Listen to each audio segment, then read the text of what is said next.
Welcome to the Marshall Pruitt Podcast and your Week in IndyCar listener Q&A show. It is Tuesday, November 7th, about 9:15 a.m., a somewhat rare Tuesday morning recording. Big thanks to y'all for everything you sent in. Another huge thank you to our friend Jerry Sudduth, who puts together questions for our show each week. We have some, so we'll get into them here in a moment.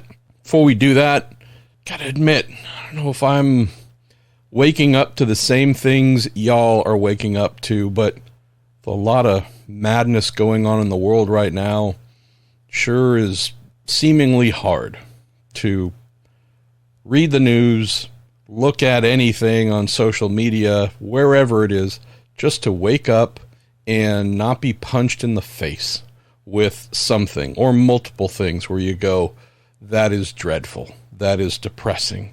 Man, yeah, not great at the moment. So I'm hoping silly little podcasts like this and other things that bring you joy and give you a little bit of a respite from those smacks upside the head by the world. Seems like we are, I know I'm needing, not distractions, right? I'm not the type to pretend, whether it's wars, whether it is political stuff, whether it is mean things being done to one another, not the type to pretend that those things aren't happening. I digest all of that right off the bat in the morning to see what's happening in the world, but I do know that my whiplash reaction immediately after is, okay, need to balance that out with some positivity and light, maybe some humor. So, don't know if this show does that for you. I hope that it can be if you find yourself in need of a slight balancing of everything else in the world that's getting particularly heavy right now. So let's say a big thank you to y'all once again. The show continues to grow. I greatly appreciate y'all and the questions you send in, both serious and silly. Also really hugely appreciative of our show partners, Cooper Tires, the Justice Brothers, TorontoMotorsports.com, and Discount Tire. So, plenty to do this week. Again, it's a Tuesday morning, home for about another 24 hours. Off tomorrow, Wednesday, to San Francisco, which, without traffic, is about an hour each way. But since there's no such thing as zero traffic in the San Francisco Bay Area, it can be an hour and a half plus each way, if not more, heading into the city, down Wharf area, Presidio area. Follow up with our oncologist, who we love, new oncologist, who's just amazing. For those who don't know, again, no big deal, but my wife has been back in the cancer fight. We've been back in the cancer fight for a little over a month now, and so heading into the city, follow-up appointment with our oncologist, get the update, get the report on how she is doing, and that consumes most of the day. So usually leave later in the morning and then get back in the night. So that'll be Wednesday, get up Thursday morning, do a little bit of packing, and then off to Sonoma Raceway for what could be my final event of the year, being the Velocity Invitational Vintage Jamboree at the track that, I guess it's called Sonoma Raceway today, but it'll always be Sears Point to me. That's where I grew up. That's the track that I drove to every day as a teenager, working at one or more shops there. Hour-plus drive, which I loved, going across the Golden Gate Bridge both ways each day. I'm just saying, like, how could you have a complaint in the world if that's how you're waking up and seeing the world driving across the Golden Gate Bridge and then on the way back? So, gonna head up. Haven't been since maybe the last IndyCar race. What was that? 2017-ish, 2018? I don't know, somewhere in there. 16? I'm not sure, but haven't been up there in a while. Obviously looking forward to it. Going to be collaborating with McLaren. Going to have all their IndyCar drivers there. Lando Norris, Tony Kanaan, Tanner Faust, and I don't know, maybe one or two others I'm forgetting, but going to try and do some cool in-car video stuff. Going to do a vehicular feature or two, all video-based, and cannot wait. So really looking forward to that. This will be my third Velocity Invitational. They're saying it's the fourth annual event. I'm not sure I understand that because I seem to recall the inaugural one being in 2021, and then there was 2022, and now they're doing it in 2023. So maybe they snuck one in that I missed, but looking forward to that. We'll be up there Thursday. Event kicks off on Friday, and I'll be there Saturday as well and head home. Should hopefully, again, be final, I guess, kind of final event of the year. There's an IMSA test at Daytona in early December. I don't know if I'm going to that. But anyways, heading into this, what I'm thinking of is my final event of the year, and can't wait. So hopefully there'll be some fun, cool things coming out of that in terms of video for y'all to watch. And with all that said, let's fire into your questions. We're going to kick off here with Andy Sterling. Corey Johnson, you asked something similar. Lancers 99 and a few others. Talking about IndyCar and video games. Console, you just whatever platform you can imagine.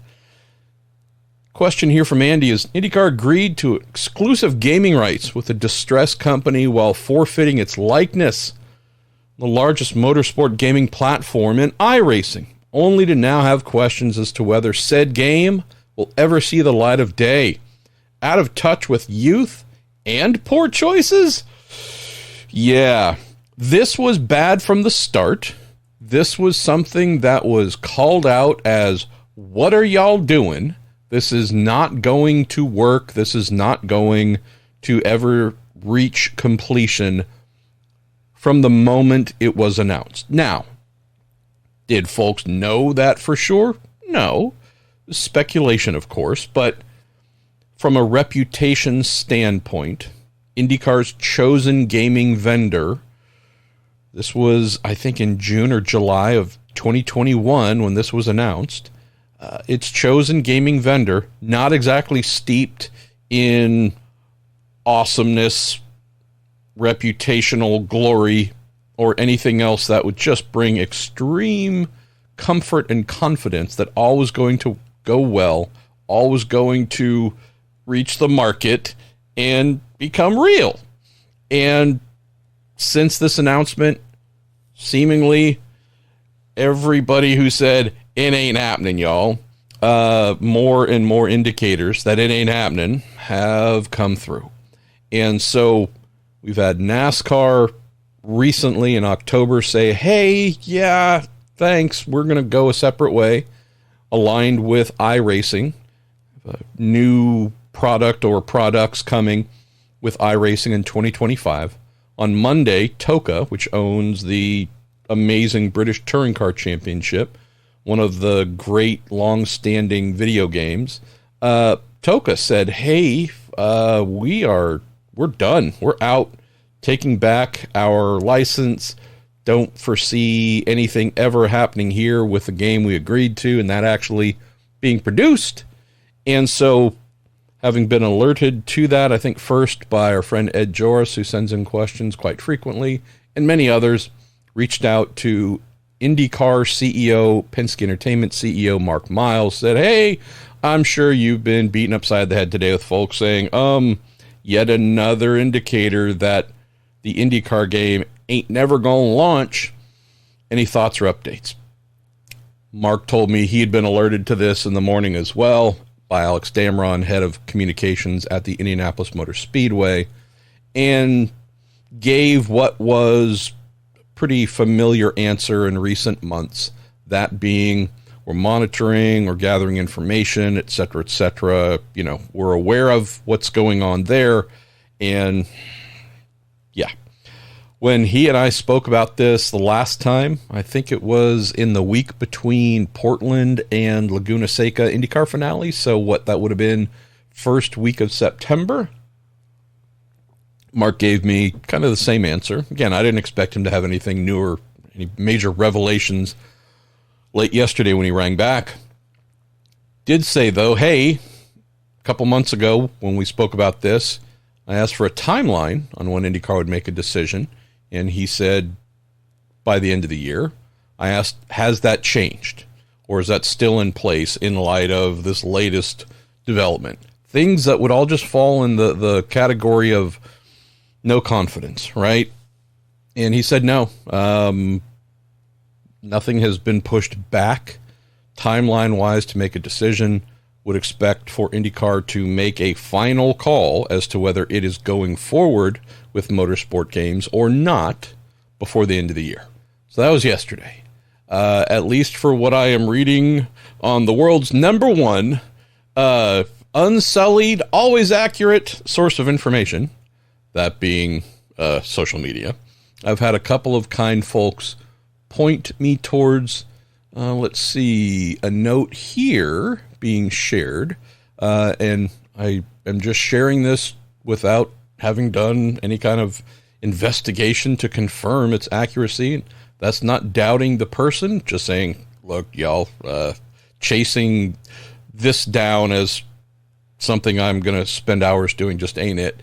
Having posted the little update with Mark Miles on Racer, kind at Jason_Galvin pointed me to a tweet from Mike Straw at Mike Straw Media.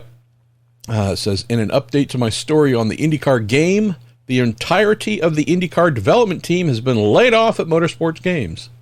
We should know more about the game later today, but it is increasingly likely it's dead unless it's sold off.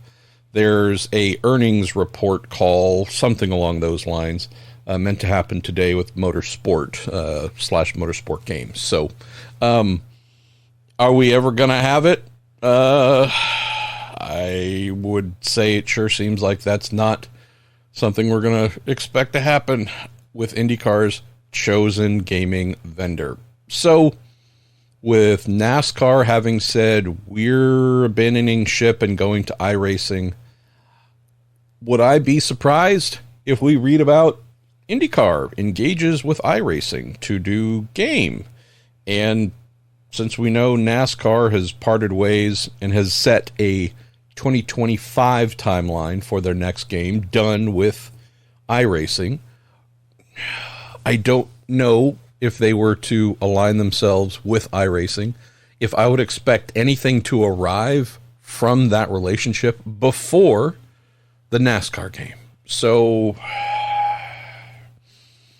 it is easy to point and laugh and go, see, we told you this is what would happen, and it has happened. I'm not of that mind. I'm more of the mind that this is yet again not just a failure of IndyCar to truly listen. This is just something that damages IndyCar, not from the specific, call it incident, but from the how many additional years is it going to take? How much more time is going to be lost before IndyCar will have something new and modern that its existing fans can play and enjoy? Gaming, overstating the obvious, it's pretty dang popular. How much longer will those who have been pining for this and waiting, how much longer will they have to wait, first of all? And then the real thing we hope has the greatest benefit is for those who don't know IndyCar exists and might learn about it through gaming. Got to admit, it was really, really an eye-opening thing to hear from so many people back when this was announced and even beforehand, saying, I had no clue what IndyCar was, but through its gaming history with whatever platforms and vendors, this is where I learned about it, and then decided to check out the sport itself and fell in love with it. I'm not saying IndyCar is going to double its fan base once it has a new game, but I can tell you that it's just one of those spaces. If you're not in it and you're not active and you're not really engaging, you are without a doubt doing less than you should to really build a bigger, better, and more connected universe. And so that, to me, is the part that is most frustrating. Chosen vendor, got it. most folks who know this stuff, I'm not one of them, but most folks who know this stuff said at the time, you have chosen failure from the outset. IndyCar has defended this up, down, left, right, and sideways. I know one person within Penske Entertainment's leadership is 100% team motorsport games, and I'm guessing their all-in-ness probably contributed heavily to this decision, despite so many folks saying don't do it. But looks like a lesson could be on the way here to pay greater attention. But moreover, I hate the fact that this is yet another scenario where IndyCar becoming more modern, more relevant, whether it's through gaming, whether it's through the cars, whether it's through marketing, whether it's through whatever. You go, laps down yet again. Let's move on to our next question. And for those who are newer listeners, we tend to have a deeper topic positioned up front by our guy, Jerry Sidduth, and then we dive into questions in a more flowing manner afterwards. Mike Caruso, you are P2 on the question qualifying grid. It seems that hybrid testing schedule will not give all drivers the same opportunities to experience the new system in a private test during the off-season. It's a great point, Mike, and I've heard from and spoken with drivers who've expressed this frustration. It says, how many drivers could show up at St. Pete having not tested with a hybrid package at all? Is there an unfair advantage for top Chevy and Honda teams that seem to be logging most of the miles in testing? Yes on the last question, but not unfair. Been weighing this, Mike, in terms of what is this? Is this bad? Is this good?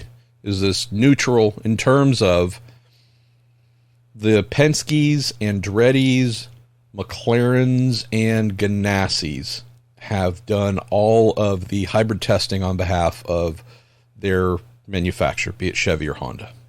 The way it has been pretty much forever in this modern era. So since 2012, Chevy and Honda have chosen their testing teams for whatever it is, and that's who they go and do whatever testing with, whether it's engine test, aerodynamic tests, in this case, hybrid engine package testing. That's the way it's been. Is that fair? In terms of in a spec series, mostly spec series, in an era that's been spec for a long time, is it fair to create a have and have not scenario where the Ed Carpenter racings, Meyershank racings, and so on aren't getting out doing hybrid testing for the manufacturers? It's hard to say no to that, but there's also a merit-based element to this as well. Last thing here to consider is also quality. So on the merit side, you say, well, hey, if Ed Carpenter Racing was kicking everybody's butt, you absolutely would expect Chevy to say, hey, Ed Carpenter Racing, we want you to go and run a car for us for multiple days here or there doing whatever. If you're not, they're probably not going to rely on you. Again, I realize that from a competition standpoint, the way the rules are written, so many things are spec, so many things are equalized to create parity. When it comes to testing and preparing modified engines, developed engines with newer parts and pieces for the 2024 season, to work out the kinks and understand and lock down the energy recovery system spec, then mass produce those, that's where I have no interest whatsoever, Mike, in fair. What I want is best. If I am Chevy, I want my two best teams, maybe three, if there are three that are truly kind of on par with one another. I want my one or two best teams to do all that testing for me. Why? Simple. Same for Honda as well. They're better than the others, right? Chevy is spending untold millions, 9 figures, over the last however many years. They'll spend 8 figures for sure in 2024 to compete in IndyCar. That's not something you want to trust to a team that farts around in 18th place, 22nd place, heck, even 15th place or 12th place. You're wanting a team that has demonstrated through the quality of its drivers, almost, if not more importantly, through the quality of its engineers, race engineer, assistant engineer, performance engineer, all kinds of engineers, that they are professors of excellence. Know everything, learn everything, go about things the best possible way as a package to return the greatest quality of information to Chevrolet. This is why we don't have a push by Chevy and Honda to make sure that every team gets a trophy in testing, because they're not there to make sure that all of the folks who lease their engines just feel happy and warm and have had their belly rubbed. What they're wanting to do is beat their rival. This is why we have this dynamic where 2 teams from each manufacturer have been given the full responsibility of doing all the testing.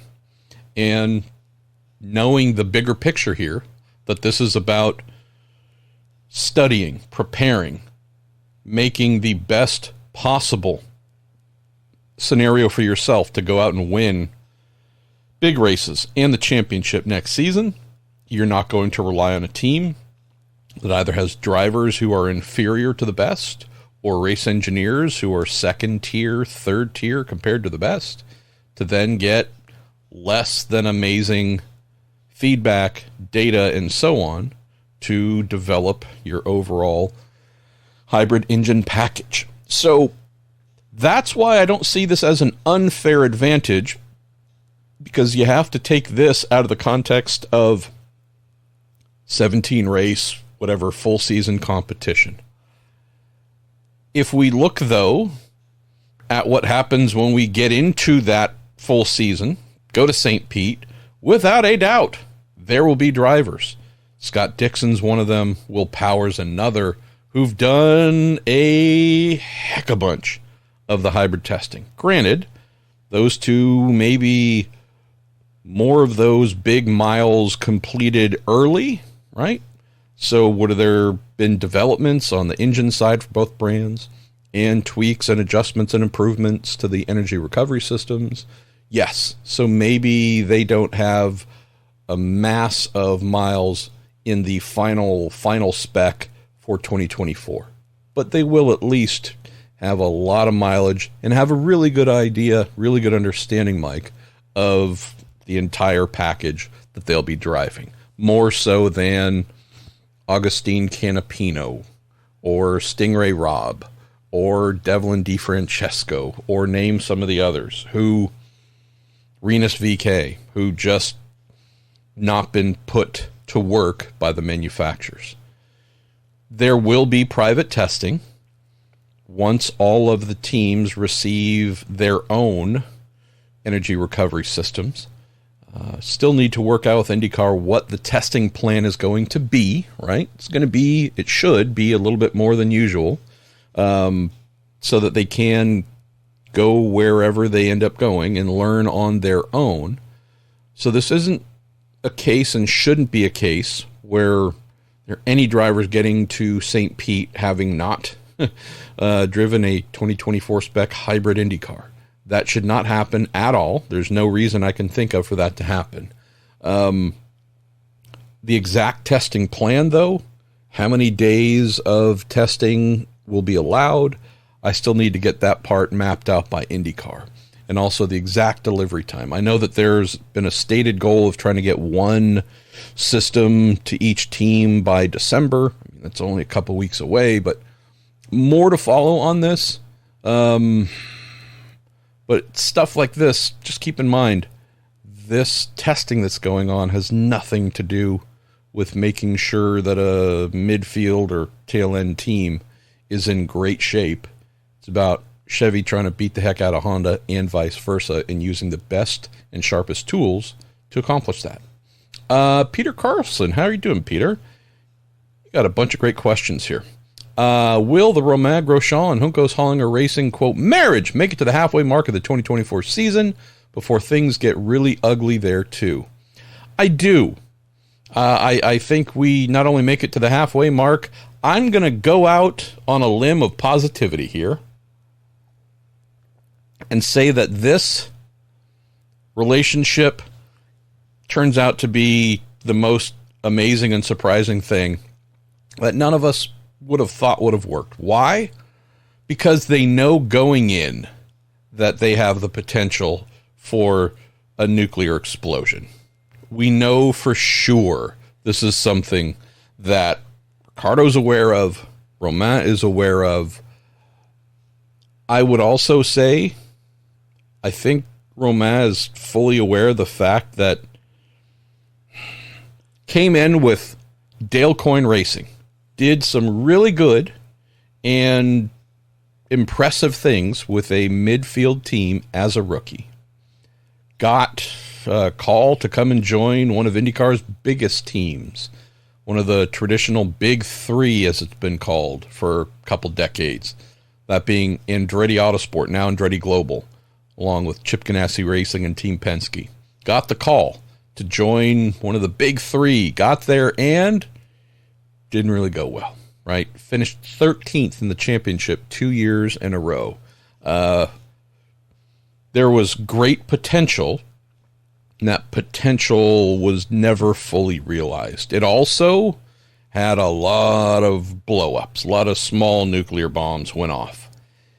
We know that the things that failed there weren't entirely vehicular, right? There's certainly some car problems, chassis issues, other things that derailed Romain more often than anyone let on. But when we look back at that time, we can say that more than any other reason, interpersonal items kept both sides from getting the most of the relationship and ultimately brought an end to it sooner than anyone anticipated. Romain knows he's headed to Juncos Hollinger Racing, a team with great potential, but one that is below Dale Coyne Racing, not by much, but below, and certainly well behind Andretti Autosport. He is fully aware that in 3 to 4 years, he has slid back a decent amount. There are not many other places to go below Juncos Hollinger Racing. And I'm not saying critical things of Juncos. I think the Juncos Hollinger Racing team did amazing last season, and I think they're going to do amazing next season. Just looking at where they were team-wise, flirting with Shank, flirting with Carpenter and Foyt for kind of bottom of the field type stuff. So this is not a scenario where he can allow things to get bad and go really, really sideways, because there are not too many steps left below Juncos to go. And if you are going backwards, seemingly, after being with one of the big three teams and you're landing well behind one of the big three, you have to know that you are facing one of your final shots, at least in IndyCar. So I take all that. I know maybe this is a little bit deeper than desired since you've got 3 questions or 3 or 4 items here, but I think this survives because of the awareness. Romain knows he has to make this work. If it doesn't work here, there's no one else I can think of that's going to call and say, come drive my car. This is his last shot with a decent team. I think the knowledge of that ahead of time, Ricardo also knowing that, hey, we screwed up more than once with Callum Ilott. I think the awareness of these things, that's what should make this a great surprise. Now, if this all explodes, please refer back to this episode. Among many, I mean, there are a lot of episodes you can do this, but be sure to refer back to this episode, November 7th, 2023, as one where Pruitt just really, truly said some of the dumbest things ever. So, there's that. Your second question, what are your thoughts on what sponsor logos will decorate Marcus Ericsson's ride? I have no clue. Genuinely have no clue on that one, and I have invested no time to inquire or investigate. So, yeah. I got nothing for you here, Mark. For Marcus, Peter. Third, you ask, will Connor Daly land a seat for the Indy 500? And if so, who's the likely suitor? Spent about a half hour on the phone with young Connor yesterday, and he's got 3 options. And he asked to keep those options quiet, so I'll do that. But, I mean, if you were to look at the teams with extra cars likely for the Indy 500, Foyt running a third wouldn't be a crazy idea. Brian Reinbold running, I guess, a normal car, not so much an extra, but that's where they tend to show up. Could Juncos Hollinger do a third? Potentially. Dale Coyne a third? Potentially. Ray Hall. I assume Andretti will be running Marco Andretti again, but by chance, if he chooses not to, do they run an extra car or an extra car? Talk about Able Motorsports and what they're hoping to do.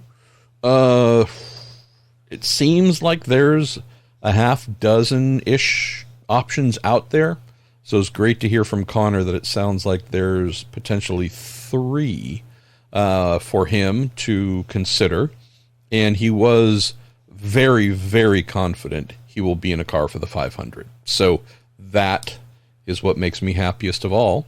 And then finally you say, last but not least, all the best to your wife, Chabrel.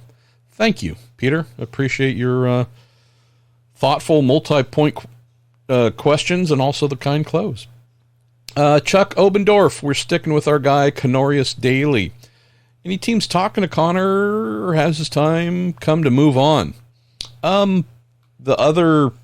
The deeper, longer part of the conversation with Connor was on that very topic, Chuck, and he made his IndyCar debut in, 2013 at the Indy 500 with AJ Foyt, so we're talking 10 years, and he's had a couple of full seasons here or there, rarely in great opportunities, but I know I feel like he's been fighting for this long enough, and it just hasn't panned out the way that he wants. I know that him doing the Indy 500 means a lot, obviously, so I think he will continue trying to do that for many years to come. NASCAR, though, is really where he wants to make a fresh investment of time and energy and see if he can turn some of the select races he's done into a more consistent career path. Could he find a full season ride in trucks or Xfinity or something like that and really try and give that a go? So that is something, Chuck, that he really wants to do and is seeing similar things of like, okay, there's nothing full season, even part-time right now, that's available in IndyCar for him. So maybe it is time to look for a new career path. You ask also, what about Santino Ferrucci? He had the Foyt's best Indy 500 many years. Indeed, finished third there, Chuck. Say, inquiring minds want to know. You know, so sweet, too. Say prayers to you and Chabrel to keep up the good fight. Thank you, Chuck. Interviewed Larry Foyt about 2 weeks ago. I'm hoping to get a call from Larry today, which would then make it easy for me to publish that interview. In that interview, said they definitely want to continue with Santino. Having to figure out the money side, right? Get the finances for the car all sorted out, but there is absolute desire, without a doubt, to continue with Santino, and the clear goal is to do that full-time. Had heard there was a consideration of part-time, not because of anything Santino's done wrong, but more of a, if we're unable to find the full budget for the full season, could we need to look at doing a split routine with Santino in for the ovals, and who knows if he'd do any other road courses, but basically have someone pay to do the road and street courses while Santino is, quote, our chosen driver and the one that we go do the ovals with. So that is something Larry said is a fallback plan, not one they want to really have to think about. It's there, though, if needed, for them to pursue that, but they're trying first and foremost to cover off the full season budget for that number 14 AJ Foyt Racing Chevy so they can have Santino the whole of 2024. Eric Franklin, you say, what does the first, quote, Indy 500 car count article, let me try that again, and I'll use my ability to read words and enunciate. Eric Franklin asks, when does the first Indy 500 car count article get written? Seems like there will be bumping this year. Next year. Do you ever foresee a car count that might lead to bumping at other races? Pit lanes are getting a little tight in a few spots. I love the idea. We're going to be bumping today at Barber. I've asked Jay Fry this question of, hey, could we exceed pit lane spaces, or who knows, maybe even paddock space at wherever outside of the Indy 500 that might lead you to have to either not accept an entry or two, or do something like this. Actual, hey, there are one or two cars that did not qualify. He said, no, we never want to have to do that. So that's something IndyCar is committed to not allowing.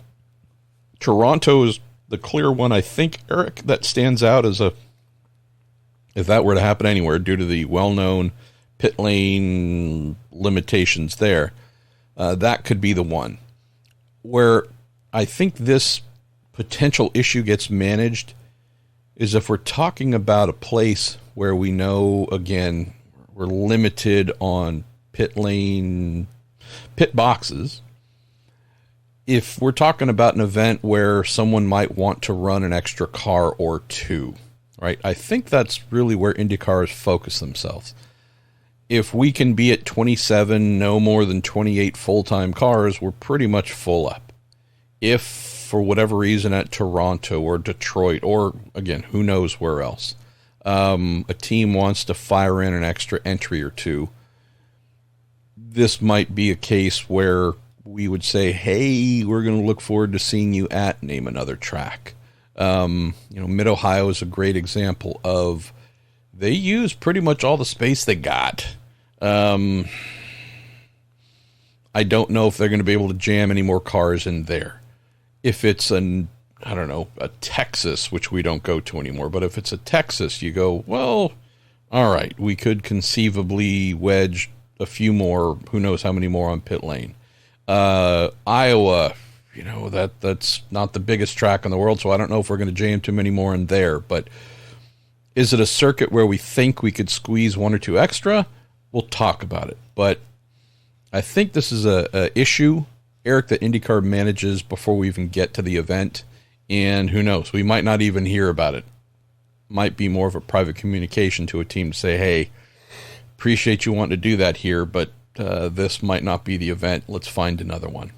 As for the first Indy 500 car count, until I spoke with Connor last night, I hadn't thought about it, but I did after speaking with him. Point taken. I should get my ass to work, Eric, so hopefully soon. Why don't we move on to Jeremiah SCHN MP. Any dark horse names in the running for Dale Coyne Racing like Pelot was? I don't know if it's dark horse, but Formula 2 championship leader, there's only one event left. Theo Pourchaire is one that I know. Last year I'd heard he was interested in IndyCar, and I think had mentioned his name in a silly season piece, then had a couple of folks tell me, no, totally wrong, whatever, idiot. Okay. Granted, I get those responses with everything, so it's kind of the norm. But he did tell racers, Chris Medland, that yes, he is indeed interested in IndyCar. And although Dale didn't say his name when we recently spoke for an article, he said enough things to make it fairly clear he's one of the candidates that they were considering. That's maybe the only one that jumps out to fit that dark horse theme, Jeremiah. And granted, a guy leading the F2 championship, not exactly a where did he come from type guy, but would say, unless you are a real fan of F1 and F2, might not be a name you're familiar with just because he has no profile over here whatsoever. So, yeah, that's the one. Jordan Darwin, say, MP, Purse, you and your wife. You say, so what are Simon Pagenaud's 2024 prospects? Couldn't help but think how I miss the Menards colors in IndyCar after seeing Ryan Blaney as the new NASCAR Cup champion for the other side of Penske's shop. Yeah, don't have an answer there. Had a nice social call with Simon over the weekend, but racing's not an area or topic of conversation until he wants to make it as such. So I don't have an answer for you. But it was certainly great to catch up with Simon on other matters. But I don't know if there are any prospects for him next season, maybe other than the Indy 500. And I say maybe because he would indeed need to get out, do some testing, and show folks that he is indeed his same badass, oval beast self. No question to me that he is still that guy. That doesn't go away, right?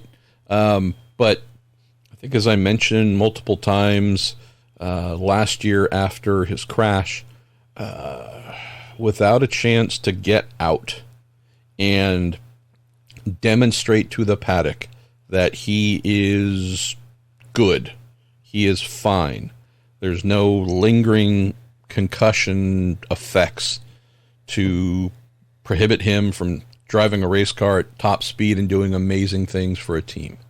Until he's able to get out and do that and show teams, it's all good, it's all behind me, it's going to be a limiting factor. And I hate that, but if a basketball player had a pretty serious injury of whatever sort that did not allow them to play basketball, and you questioned whether they would still be able to play, you'd want to see them dribble the ball and shoot some shots before saying, yep, gonna sign you to my team. It's not great, but it's also 100% practical and what you would expect. So we need to get through that. Assuming that can happen in a timely manner before those aforementioned seats close. And I'll also admit, I'm looking here and I don't know if many I don't think there are many that are truly, we're going to hire you. The majority of them bring a budget attached to them. And so for those who are ones who would be paid, I think they're already in deep conversations with the team or teams that are wanting to hire them.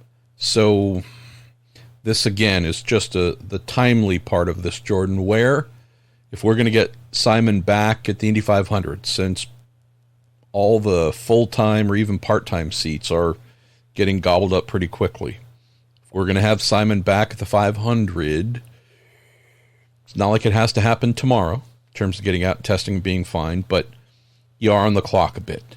And the ones that tend to linger in terms of being open into the new year and within a month or two of the 500 tend to be the ones that involve spending the most amount of money, because those teams know they're going to be there, have a car, have a crew ready to go. They're waiting to see the best driver they can find who brings the most amount of money and balancing those two items against each other before making a decision. So it's the ones where you get hired to drive that tend to get resolved first, and that's where there's a little bit of urgency. So, yeah. Let's see. Where do we go next? Ed Joris. Say, will the hybrids have brake-by-wire for the rear axle, at least for the road and street courses? Wouldn't controlling brake bias be horribly complex without it? You'd have to assume so, right, Ed? Yeah. So I wouldn't know how we would engage rear energy harvesting done through the braking system, through the rear axles, if there were not some form of brake-by-wire to intervene and manage brake pressure. Otherwise, we'd be locking brakes the entire time. Let's see. We're down to the last page, so we're going to rock and roll through these and then let you go about the rest of your day. Frederick Wakeman. How you doing, Frederick? Oh, great to hear from you, brother. Say big hug to you and your wife. Thank you, brother. Say, I hope you succeed in fighting the cancer. Oh, we're going to. We have beaten it multiple times in the past, and we will win this one as well. Say you recently had your first 6-month checkup, but I haven't heard from my doctor yet. But focus on what is fun. Indy. Looks to be a good lineup. And a top 10 where almost anyone can take the top position next year. Which years are comparable, or is it perhaps next year being the best year ever? I mean, there have been a lot of amazing years for sure. So, yeah, I wouldn't position next year as some sort of all-time great because we know that we've had all-time greats with the Marios and the AJs and the Mearses and the Rutherfords and the Gordys and the Michael Andretti's and the run down the list, MOs. And we've had a lot of amazing years and amazing heroes put on incredible fights. Al Unser Jr., Uncle Bobby, Al Unser, rundown. That's just touching on a lot of names from the 70s and 80s and even into the 90s a little bit. So, yeah, I would say without a doubt we're looking at an amazing, potentially amazing field next year. Throw in Kyle Larson, who should just add some great interest for what's coming there.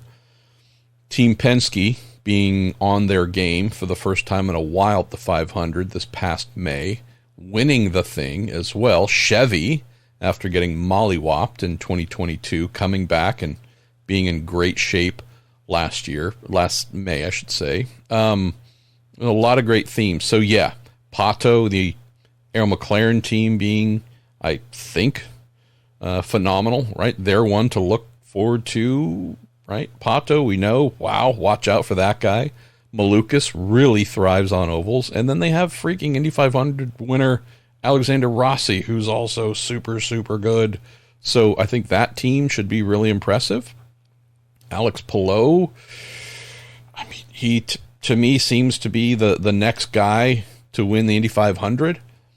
We know that he has run up front, been close, been on pole, obviously, between himself and Scott Dixon. That's a very formidable duo. We'll see how the rest of the Ganassi squad measures up, right? 3 rookies. Linus Lundqvist, we know he's a badass. I think he'd be pretty darn good at Indy. Marcus Armstrong, don't know. We'll see. And then Kiffin Simpson, don't know. We'll see. Can say for sure, until we have evidence of how those 3 rookies perform, we can say Ganassi will be at its weakest at the 500 in a little while, right? Losing Marcus Ericsson, giving them a 3-driver badass trio. No longer have Marcus, so we would expect, would be phenomenal at Indianapolis with his new team Andretti Global. Colton has been good there, still waiting for a breakout event for him. Kyle Kirkwood, who was running super well in the race before being hit by Felix Rosenqvist, so we'll see what happens there. But we know Kyle's, I think, really demonstrated some great aptitude there. And you can work down through a number of the other teams, too. Renus VK, badass for sure. Ed Carpenter getting back into a stronger engineering alignment. I think he's going to be a revelation. We haven't seen the baddest of badass side of Ed for a little while on oval, so I think we're going to see that again. Christian Rasmussen, that kid's a monster. Can't wait. Run down the list. To your point, there's a lot of teams you go, hey, this is going to be fun. This is really going to be fun. So I'm with you. I think picking a winner is going to be very hard. I think where I mentioned Palou looks like the person next on the winners list, would also throw our guy Scotty McLaughlin in there. Will Power, I'm hoping, has a great rebound of a season. Run down the list, Frederick, and it's silly. So I'm with you. I love it. Can't wait to get there. Swinglish-ish, at Swinglish-ish. Hey, Marshall, do you ever see IndyCar reducing the number of practice sessions like NASCAR has?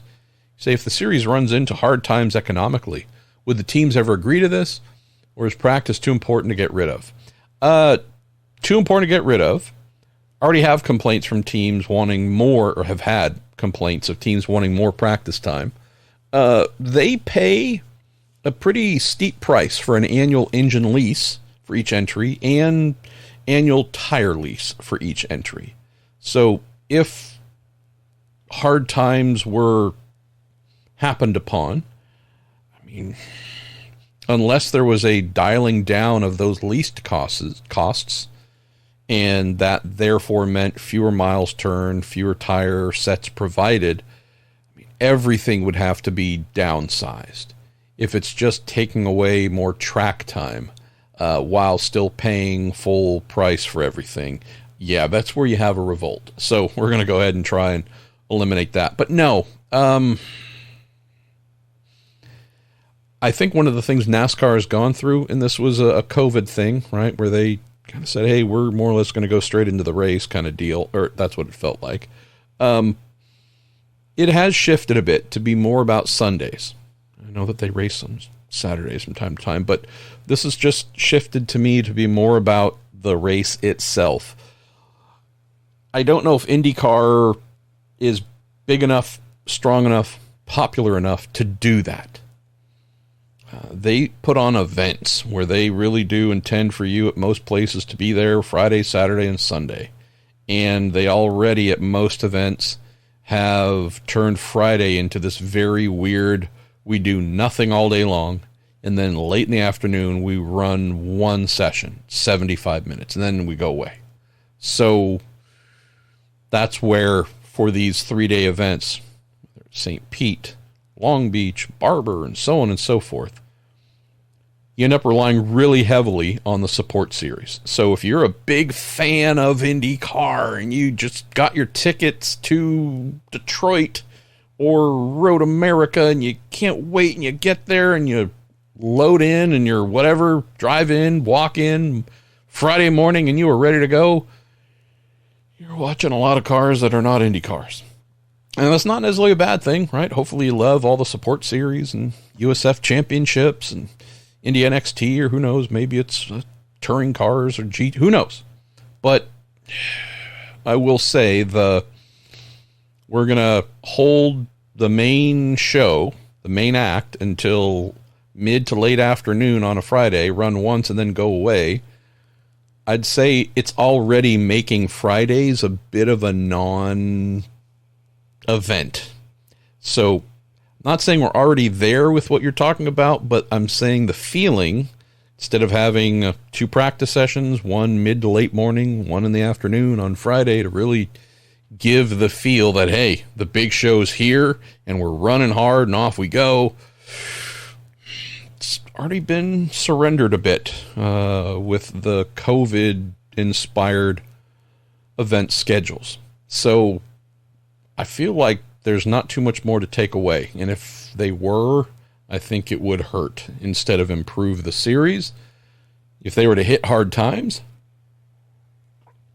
they'd obviously need to make whatever adjustments they had to survive. But yeah, taking things away from fans and expecting them to be more engaged and more loyal, I just don't know where that happens in sport, entertainment, or anywhere else in a successful manner.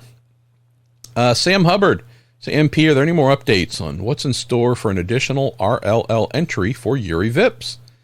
Highly rumored they were working on a 4th entry, but it seems those talks have dwindled. Wishing you and yours the best. Thank you, Sam. Bobby Rahal said in a Zoom IndyCar teleconference that I was on and others were on that they have a desire and want to run a 4th car on occasion, as you mentioned, and would like to do that with Yuri Vips, who's under contract. There's one limiting factor, and that is, unless it's going to become RLL's Flintstone mobile, where they cut a hole in the floor and Yuri uses his Flintstone-esque feet to propel the car forward and stop it, they need a motor. In a silly season piece, I hope to have out, I don't know, today, tomorrow, something like that. There's one interesting thing here. And that is, what about that 4th Andretti car? They want to maybe run a 4th. They want to maybe downsize to 3. I think I revealed that in August, maybe. I don't remember when, but that's been known for a while. They've yet to make a decision on whether they're going to run 3 or 4. Honda is contractually obligated to provide 4 for Andretti Autosport if Andretti chooses to run 4. If they do not, that's where a potential engine lease could be apportioned to a team or multiple teams, right? Doesn't mean if Andretti decides to run 3 that another team automatically gets that unused 4th engine. It just means that Honda Performance Development can decide whether it wants to say, hey, Rahal, who've asked if you could run a 4th car with one of our engines, we will happily provide that to you for X amount of dollars for X number of races. Not talking Indy 500, just talking elsewhere. Or, hey, Dale Coyne, you might want to run some extra stuff, and, hey, here's a motor to use for those races. Really, truly comes down to, is there an engine? Prior to Ganassi choosing to run a 5th car full season for our guy Kiffin Simpson, there was kind of a floating motor that could be made available. When they went to 5, which was known to be a possibility, but really did not seem like a high probability, it was a bit of a surprise here for sure, Sam, of, oh, you are? Oh, you are. And I know we're talking about RLL hoping to get one. Well, then why would Ganassi just get one because they decided to run a somewhat unheralded rookie? Well, there are perks to being the champ. Okay, there are perks to being Honda's best team. So that's why they get the extra motor that really no one thought was going to be needed, that now makes a RLL running a 4th or Coyne maybe running a 3rd someplace. Who knows? We are on Andretti 3 or 4 watch. And if it's 3, possibilities are there. If it's 4, ain't happening. As for Vips, yeah, I have a feeling that kid will be driving a car for RLL in 2025, whether it is in the 15 car, Graham Rahal's, or Christian Lundgaard's in the 45. We'll have to see. Andrew Miller, you say, I presume Penske Entertainment doesn't, quote, poach sponsors, but Sancio shifting to the Indy Grand Prix and no announcements about what a Road America's IndyCar race sponsor is going forward doesn't seem great.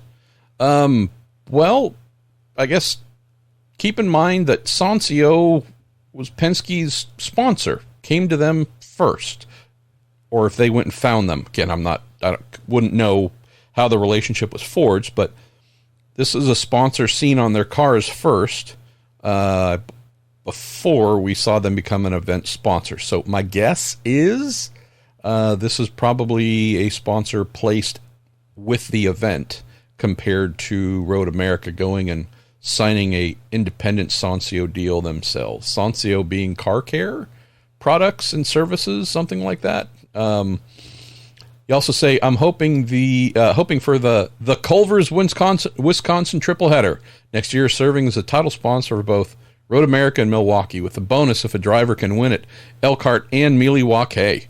$1 million if they can win 2 out of the 3, $10 million if they run the table. So I've got that problem handled. Look, your IndyCar's new development of creative stuff. You show up at 16th and Georgetown on Monday and just tell them I'm ready to start my new job. Thank you, Andrew. Let's see, Ryan Terpstra, as we wind down here, our guy Ryan says, so, Joseph Newgarden must tattoo Ryan Blaney's face on his thigh. I guess that's a bet they made if Blaney won the championship, maybe? I don't know. He says, wasn't your guy Chris Wheeler supposed to do something like that too? Yes, he's weaseled out of it. Not impressive whatsoever. Steve Bonnick, you say, I don't have any good or even marginal questions, but I did want to let you know this Friday is Wizard Day for those who celebrate, and we're going to have at least a small Prue Day contingent celebrating on Saturday. I might need to move some money around before then. I think Steve's referring to drinking some of my favorite beer, which he turned me on to and gave me 2 years ago at Road America, that being Wizard Burial Ground.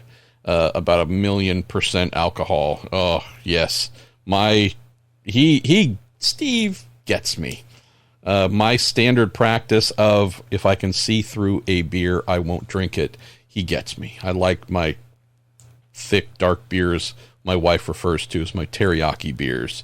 And yeah, Wizard Burial Ground is just everything that makes my life great. So I assume Steve is talking about Wizard Day on Friday, and over the weekend consuming some of those amazing yet somewhat pricey and rare beers. Also, for those who aren't aware, a pretty amazing group of people formed around the podcast and have become friends, and they talk about racing every day, and many of them have become really close friends and join up and go to races together, and or just gather at the races and watch and have fun and roam around, and their name is the Prue Day. If you have an interest in joining that group, making some new friends, some new IndyCar and sports car friends who talk about life, the universe, and everything, and are really, really prone towards positivity and fun, check out the description for the show here. There's an email address you can use, and they will welcome you into their daily chat on Discord and the family.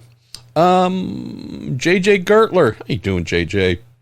You say when a car has been tubbed, aka destroyed, and the carbon fiber fixes, well, when a car is tubbed, that means it's been killed, just as a little nomenclature thing. So saying the car was tubbed means you killed the tub.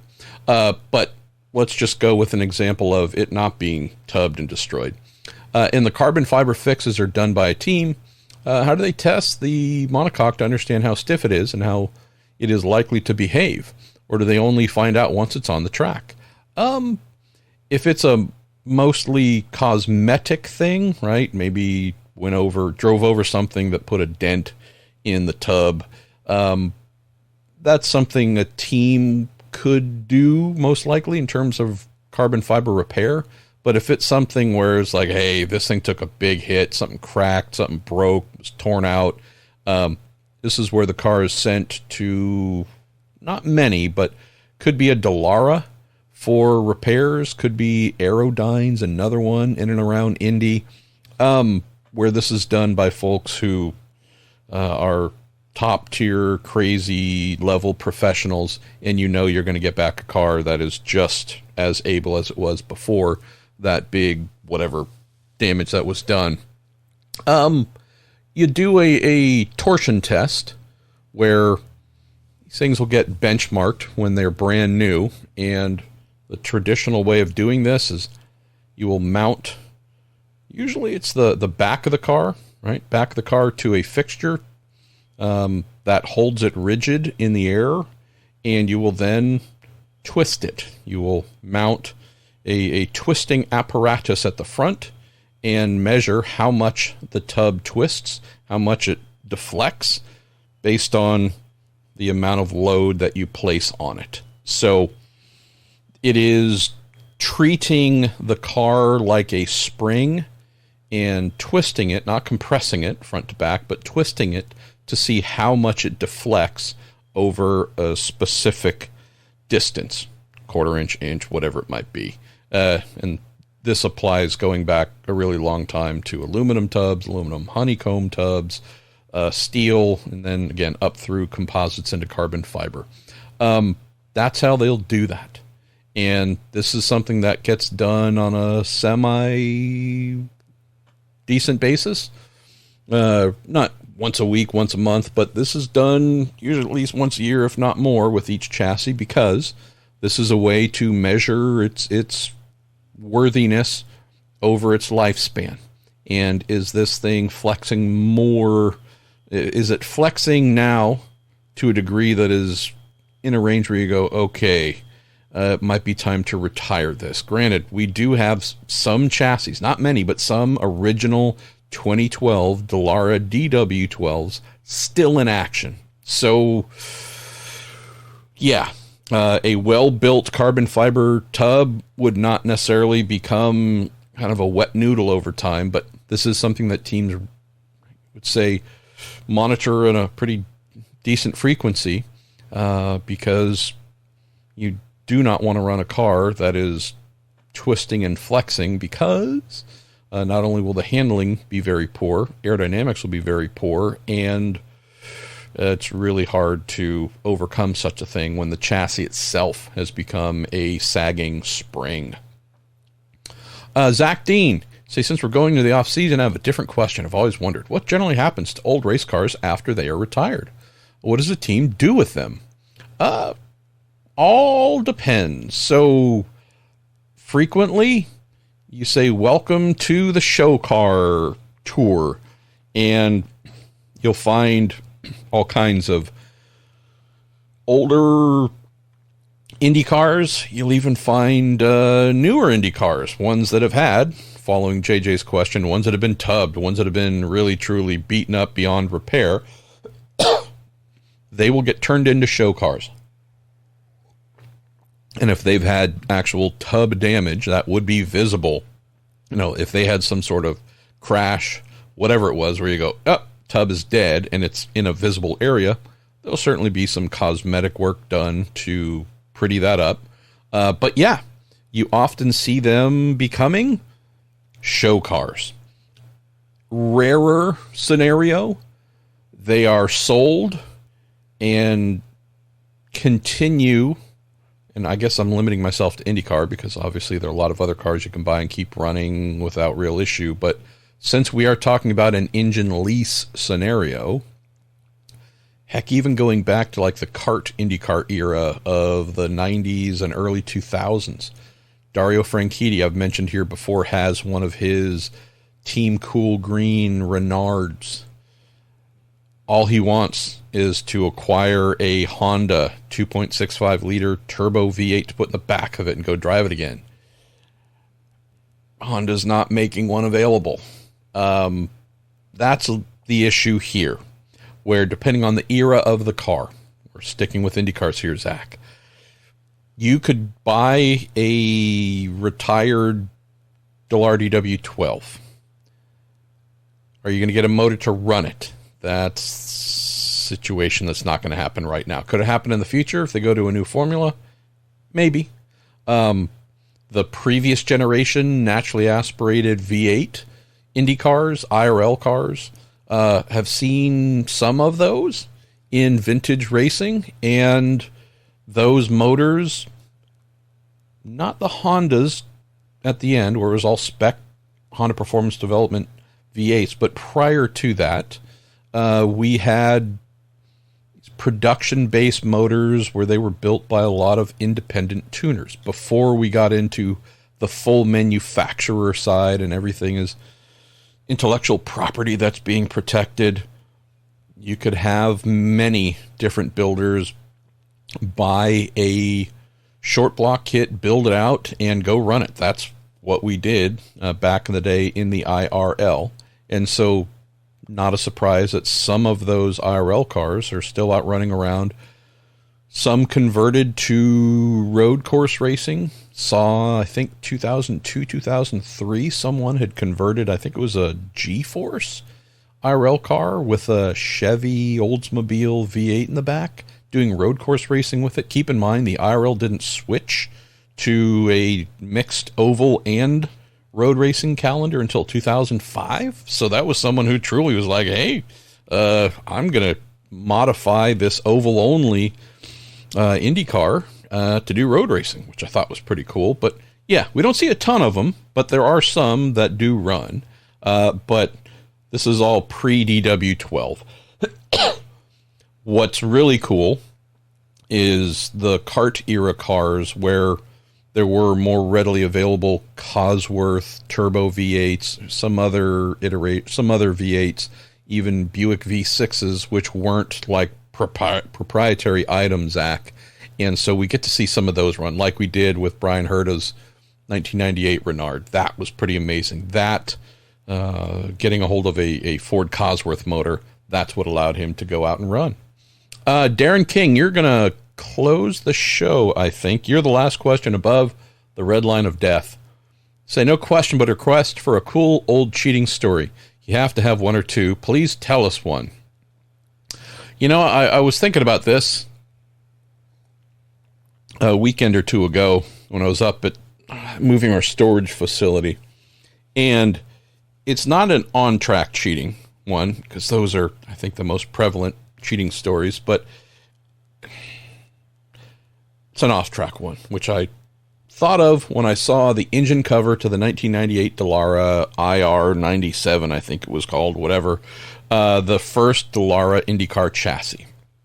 And back with the Genoa Racing Indy Lights team, actually before that, Formula Atlantic team, then Indy Lights team, then we became a IndyCar / IRL team, worked for Genoa across those three team evolutions. The end of the 97 season, we'd run Greg Ray, mostly funded by Greg and his family. Angelo Ferro, the owner of Genoa Racing, also put in some money, and there's a lot of folks putting in modest amounts of money for us to go and run about half the schedule, it feels like. I forget exactly, but that was the first, I think, like fullish season of the IRL. But anyways, first year with the brand new naturally aspirated bespoke chassis formula.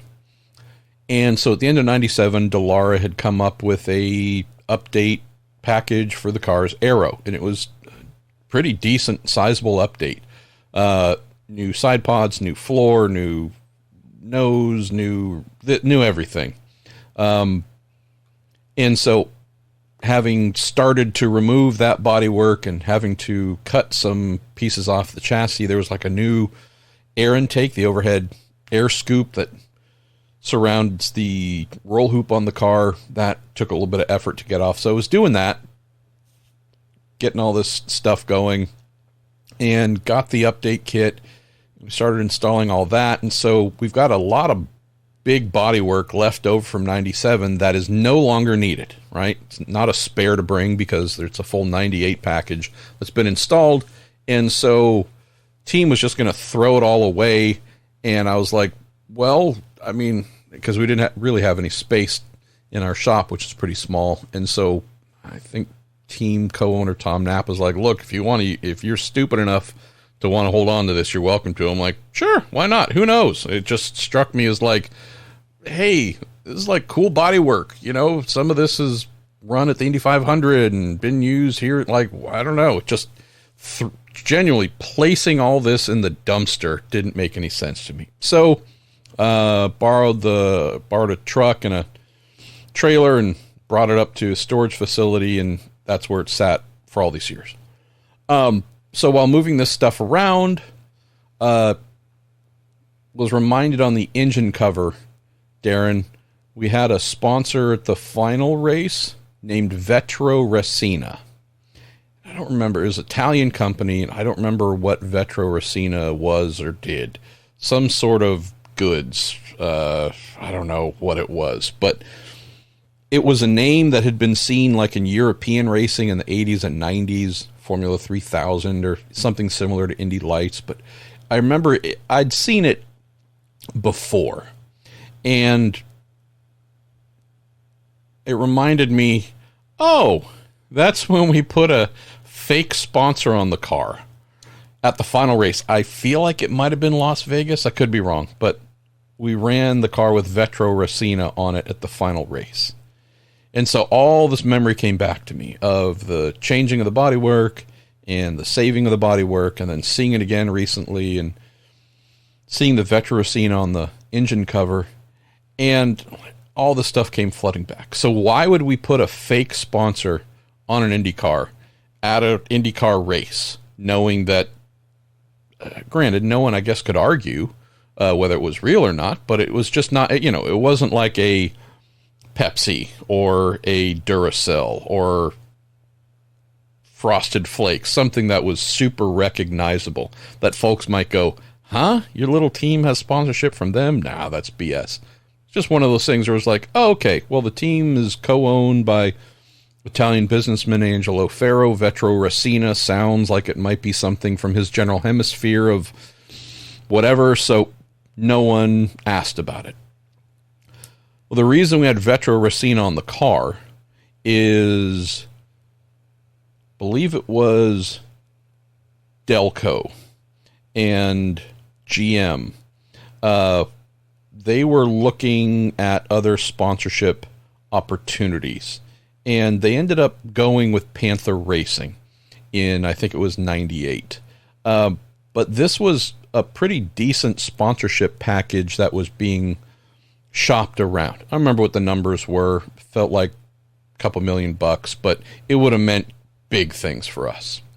And so this car that we'd run, which is largely filled with sponsors related to Greg Ray's family. They own big boat, yacht, whatever sales company in Plano, Texas. We'd have a lot of sponsors on the car related to that, right? Mercury outboards and whatever. But for those who knew Greg, knew that that was the family business, seeing those sponsors on the car didn't strike anyone as like, oh, hey, this team is highly attractive to sponsors, and look at the business interests they're getting. Kind of stood out as, oh, well, really good driver, comes from, successful family, spending family money, and that's how this is getting paid for. It's not necessarily something that would attract major electronics company and corporations to side with us. So Vetro Racina went on the engine cover. Decent size.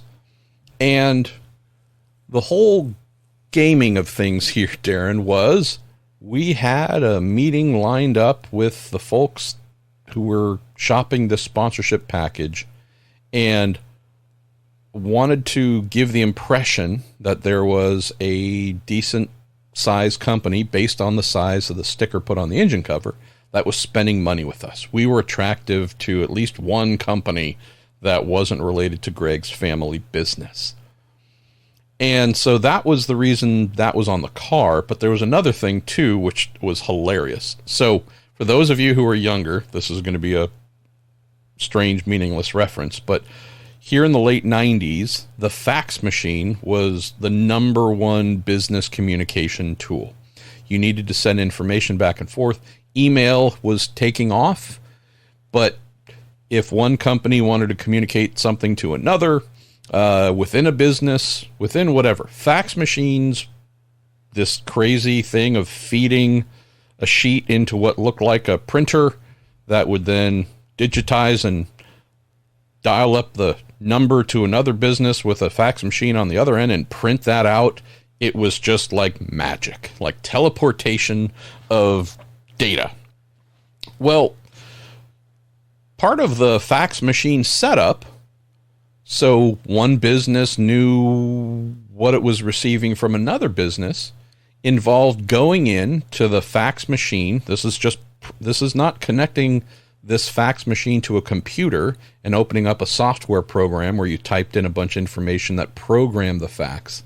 This was actually pressing all the little buttons on the fax machine to set the header or the footer with your business name and a phone number and whatever else. So if Marshall Pruitt sent a fax to Gilles de Ferrin Incorporated, well, bottom of my fax to him would have the name I put in, Marshall Pruitt, and maybe a phone number and whatever else, and one coming back from him would have Gilles de Ferrin Incorporated on the bottom.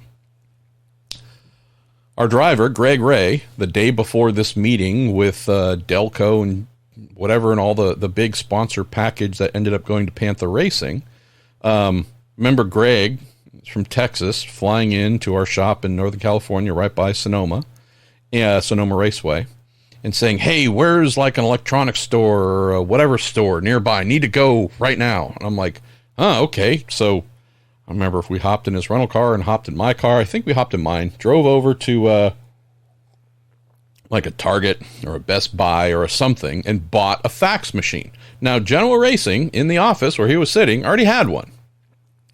Maybe it was a little bit old. Maybe it didn't have the ability for the programming that I mentioned. But didn't fully understand what Greg was after, but he was just hot to go right now and get a fax machine. So we went, bought a fax machine, brought it back to the shop, went into one of the smaller offices there, I think my little office, and he cracked it open, turned it on, and starts typing away like mad. And I'm like, what are you doing, Greg Ray? And he said, well, I'm programming in Vetro Racina. What do you mean? Well, and then he explains the whole thing of like, well, you can put in whatever info you want in the bottom and it automatically prints it out at the bottom of the fax. I'm like, okay, I guess I wasn't aware of that fact until mid to late 1997. And so knowing that we had this dinner and presentation with Mike, I forget his name, he's since passed, or maybe it was Brad.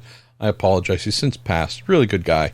Knowing that we had this meeting with him the next day in nearby Marin, Greg was like, well, so we've had Vetro Racina on the car, and I am programming Vetro Racina into this new fax, and I'm going to write a sponsorship commitment letter from Vetro Racina and fax it from this new one. Now I remember why he bought the new one.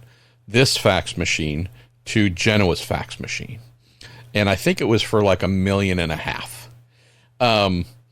And we're going to go and have this meeting, and we're going to tell them that we've already got sponsorship and this company is wanting to spend money with us, and that it can only help us, because without it, I think we're looking a little raw and exposed as not really having a lot of convincing reasons to spend with us. And so that, again, call it cheating. That's what happened. Bought the fax machine, wrote the fake sponsorship letter from Vetro Racina, sent it, received it, and the sending, 3 feet away, sent it, was received on the Genoa fax, was then placed into whatever sponsor proposal, put in front of the gentleman, had a nice dinner. I think it was the first time at dinner that I was like assistant team manager and assistant race engineer and all kinds of assistant stuff at the time. Really small team, so we all did many roles. I think it was the first time at that dinner where I had bread with balsamic vinegar and oil. So yeah, I know that's a strange thing to stand out, but I was like, oh, hey, this is good, but I sure can't get these two to mix very well. And it was a really nice dinner, and he seemed to bite on the, hey, we've already got $1.5 million lined up from a sponsor, and then obviously, we bring some family money here, and with you pushing us over the edge with your funding package, boy, we're going to go dominate. And they ended up not going with us, which was sad for us. Not a surprise, because we were tiny and a bunch of nobodies. But yeah, so that might be a really truly alternate cheating story. It didn't end up working, nor should they, right? But yeah, I remember that.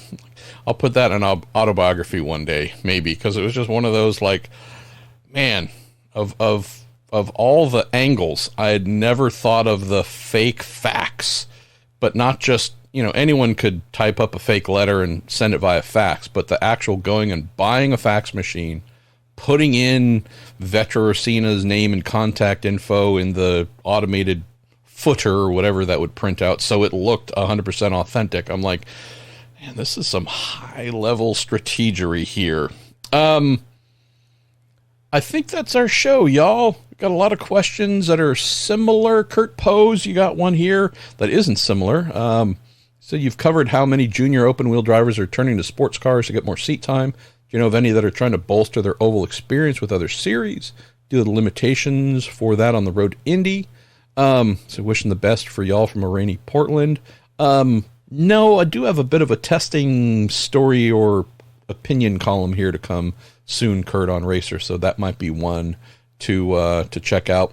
Austin Taylor, Marshall, have you heard of any IndyCar teams going into NASCAR, NASCAR teams going into IndyCar?